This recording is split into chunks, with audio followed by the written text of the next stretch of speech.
নিজেদের বন্দর ও এয়ারপোর্ট ব্যবহার করে তৃতীয় দেশে বাংলাদেশের পণ্য রফতানির সুবিধা বন্ধ করে দিয়েছে ভারত, যা ট্রান্সশিপমেন্ট নামে পরিচিত।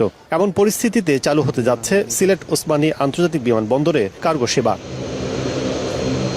27 এপ্রিল সন্ধ্যা 7টার দিকে গার্মেন্টস পণ্য নিয়ে সিলেট থেকে সরাসরি স্পেন যাবে একটি ফ্লাইট, যাতে থাকবে 60 টন পণ্য।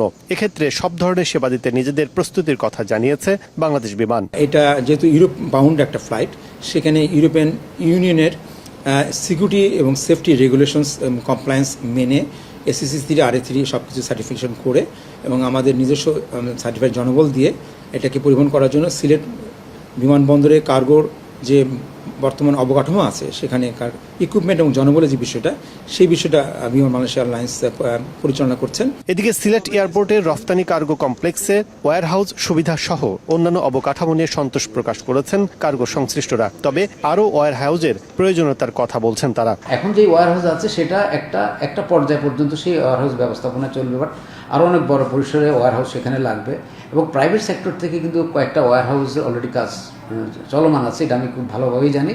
আমি নিশ্চিত যে আগামী হয়তো 6 মাসের মধ্যে ওয়্যারহাউসগুলোর কাজও শেষ হয়ে যাবে। সিলেট থেকে প্রাথমিকভাবে এখন পর্যন্ত একটি ফ্লাইটের শিডিউল করা হয়েছে। নিয়মিত কার্গো শিডিউল না থাকলে সার্বিকভাবে গ্রাউন্ড সেবা নিয়মিত রাখা কঠিন হবে বলে মনে করছে বাংলাদেশ বিমান। কাজল আব্দুল্লাহ, সময় সংবাদ, ঢাকা।